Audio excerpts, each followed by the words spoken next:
Magandang gabi, Philippine Air Force. Narito ang magiging lagay at taya ng panahon ngayong gabi ng Miyerkules at sa mga susunod na araw.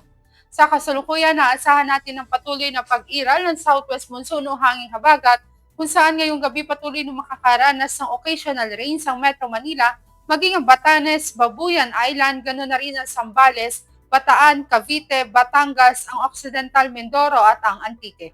Dulot din ng southwest monsoon, patuloy na makakaranas ng maulap na kalangitan o may kalat-kalat na pag-ulan, pagkidlat at pagkulog ang Ilocos Region, maging ang Cordillera Administrative Region, mainland ng Cagayan, ganoon na rin ang Tarlac, Nueva Ecija, Pampanga, ganoon na rin ang Bulacan, Rizal, Laguna at Palawan. Dito naman sa Kabisayaan, naasahan ng Negros Island Region, maging ang kanlurang bahagi ng Visayas ay patuloy din makakaranas ng maulap na kalangitan o may kalat-kalat na pag-ulan, pagkidlat at pagkulog. Samantalang dito naman sa Mindanao area, ang Bangsamoro Autonomous Region in Muslim Mindanao, ganoon na rin ang Zamboanga Peninsula, Lanao del Norte, maging ang Sultan Kudarat, at ganoon na rin ang Sarangani, dulot din ang southwest monsoon. Naasahan din natin ngayong gabi ang patuloy na maulap na kalangitan na may kalat-kalat na pag-ulan, pagkidlat at pagkulog.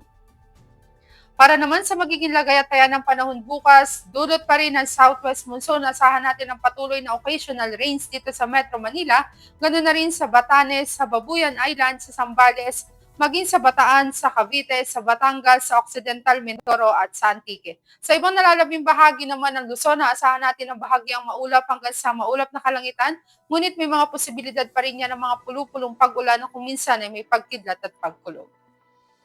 Dito naman sa Kabisayan at Mindanao, asahan na natin may gradual ang pagganda ng panahon, bahagyang maulap hanggang sa maulap na kalangitan, ngunit di natin inaalis sa mga posibilidad ng mga pulupulong pag-ulan na kung minsan ay may pagkidlat at pagkulog.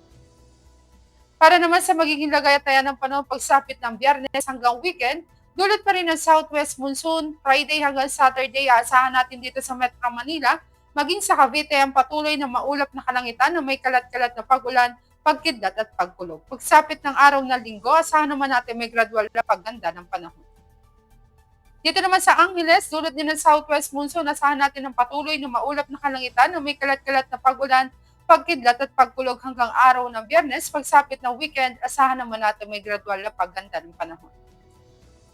Dito naman sa Lipa, dulot din ng southwest monsoon, asahan natin hanggang Sabado ang patuloy na maulap na kalangitan na may kalat-kalat na pag-ulan, pagkidlat at pagkulog. May gradual na pagganda rin ng panahon pagsapit ng araw ng linggo. Dito naman sa Philippine Rise, asahan natin sa mga susunod na araw ang patuloy na bahagyang maulap hanggang sa maulap na kalangitan, ngunit di natin inaalis ang mga posibilidad ng mga pulupulong pag-ulan na kung minsan ay may pagkidlat at pagkulog, lalo na sa dakong hapon o gabi. Dito naman sa Puerto Princesa, maging sa Kalayaan Island, dulot din ng southwest monsoon, patuloy ang maulap na kalangitan na may kalat-kalat na pag-ulan, pagkidlat at pagkulog. Dito naman sa Lapu-Lapu, asahan natin ang bahagyang maulap hanggang sa maulap na kalangitan, ngunit may mga posibilidad din yan ng mga pulupulong pag-ulan na kung minsan ay may pagkidlat at pagkulog. Ganun din naaasahan natin dito sa Davao, maging dito sa Zamboanga. Para sa ating astronomical information, ang haring araw ay lulubog sa ganap na 1830 at asahan natin sisikat bukas sa ganap na 0533.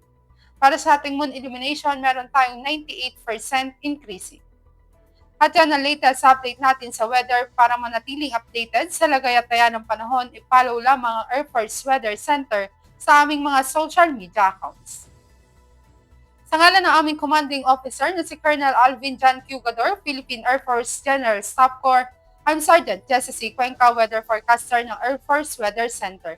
Muli magandang gabi, Philippine Air Force.